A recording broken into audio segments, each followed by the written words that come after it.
Que salmo fantástico, não é mesmo? Aliás, todos os livros, todos que compõem a Bíblia são fantásticos, mas os salmos têm algo especial. Na Bíblia, Deus sempre fala com o ser humano, Deus lhe revela coisas. Aqui é o contrário, é o ser humano que fala com Deus. Esse salmo especificamente, o Salmo 3, foi composto por Davi quando ele estava fugindo do seu filho Absalão.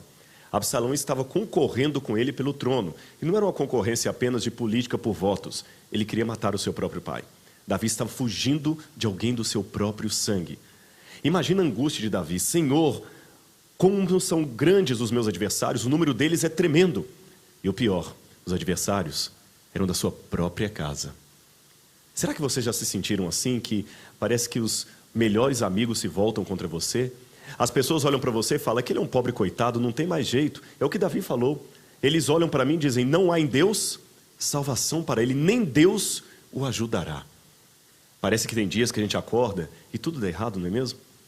Literalmente um dia ruim. Só falta que as nuvens agora se choquem e uma voz do céu diga: eu não vou com a sua cara.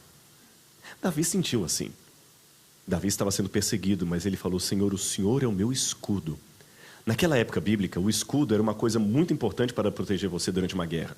E Israel não tinha muitos escudos, muitas couraças, muitas armas, porque quem tinha o poder, a capacidade, a tecnologia de fazer armas, especialmente de ferro, eram os filisteus, inimigos de Israel. Israel não tinha muitas espadas, muitas lanças potentes, mas tinha a melhor de todas: o Senhor Deus. Por isso que Davi falou: o Senhor é o meu escudo. Mas espere um pouco, Davi também errou. Absalão estava perseguindo, mas Davi também não foi um pai tão exemplar. Ele falhou com seus filhos. Lembra que ele havia adulterado com Betseba, tinha um filho de um adultério, ele havia cometido erros. O mesmo Davi que derrotou o gigante Golias se mostrou fraco em muitas situações. Por que Deus então chamava o homem com tantos defeitos de o homem segundo o coração de Deus?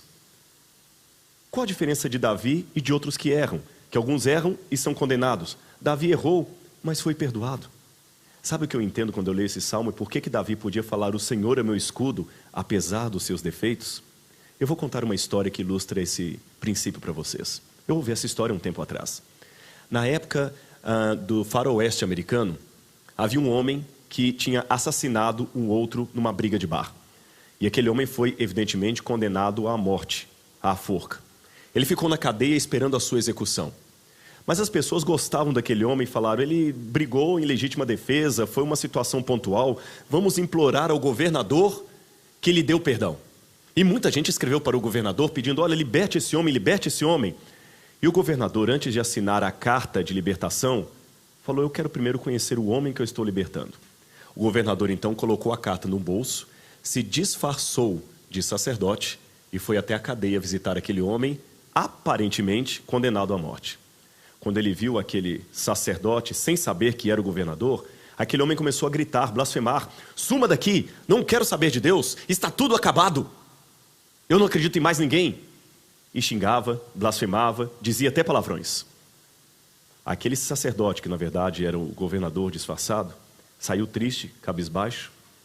E depois o carcereiro falou: você está ficando louco, você perdeu a sua grande chance de ser liberto. Como assim? Aquele sacerdote que você mandou embora não era um sacerdote, era o governador. E ele estava aqui para libertar você. No bolso dele estava a carta de perdão. No dia da condenação, aquele homem pediu para falar umas últimas palavras. E diante da forca, poucos segundos separavam ele da morte. Ele declarou diante de todos: meus amigos, nesse dia eu estou morrendo enforcado, não pelo crime que eu cometi, mas pelo pecado e pelo perdão que eu não aceitei. Muitas vezes não são os nossos erros que nos condenam, é a nossa insistência em não aceitar o perdão de Deus. A diferença de Davi e de muitos outros que erram é que ele aceitou o perdão de Deus e deixou que a sua vida fosse transformada, porque qualquer doutrina sobre salvação que não transforme a sua vida não é uma doutrina bíblica. Davi teve muitos altos e baixos em sua vida. Momentos de vitória contra Golias, momentos de fracasso diante de Betseba. Momentos de vitória na hora de conseguir vencer Saul, momentos de fracasso diante dos filhos. Mas Davi sabia que a sua salvação pertencia ao Senhor a despeito dele. Portanto, se algum dia você caminhar pela tempestade, não tenha medo da escuridão.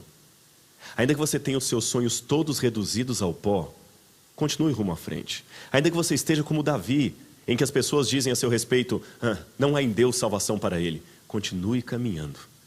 Mantenha o amor em seu coração e eu garanto para você, você nunca estará só. Você e Jesus serão a maioria. Eu diria a maioria esmagadora, aonde quer que esteja. Que Deus abençoe você.